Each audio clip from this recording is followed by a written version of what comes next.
بسم اللہ الرحمن الرحیم۔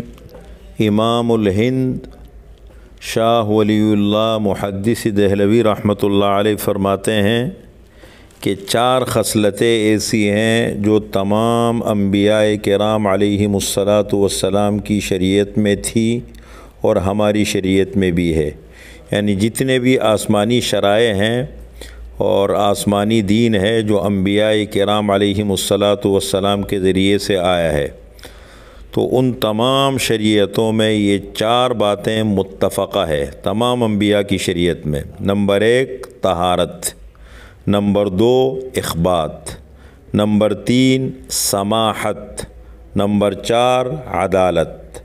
طہارت کے معنی پاکی اور صفائی، یہ اسلام کی بہت بنیادی تعلیم ہے، تمام انبیاء کی تعلیم ہے کہ صفائی اور پاکی انسان کے وجود سے لے کر، جسم سے لے کر، روح سے لے کر، ہر چیز نے ماحول حالات صفائی اور پاکی پر اسلام نے بہت توجہ دی ہے، بلکہ اس کو ایمان کا حصہ قرار دیا گیا ہے۔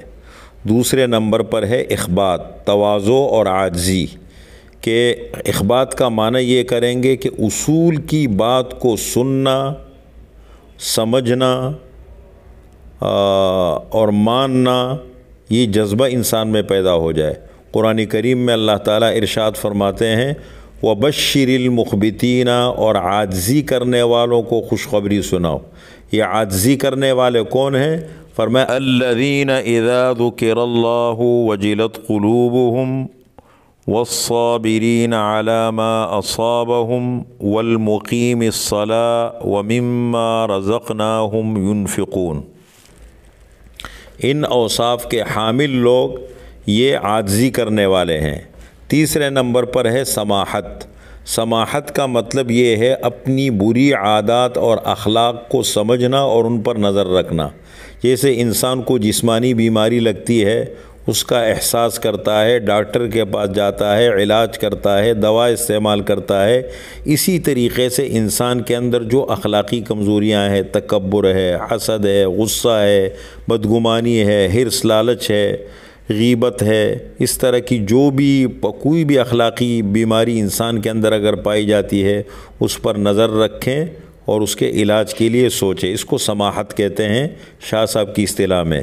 اور چوتھے نمبر پر ہے عدالت، کہ انسان کے اندر عدل اور انصاف آ جائے۔ یہ بڑا مشکل کام ہوتا ہے کہ تمام معاملات میں، اپنی زندگی میں، اپنی ذات کے حوالے سے بھی، اپنے گھر کے حوالے سے بھی، اپنے ادارے، ماحول، حالات، جہاں جہاں سے انسان کا واسطہ پڑتا ہے، عدل و انصاف کو قائم اور برقرار رکھے، اس کو مانے۔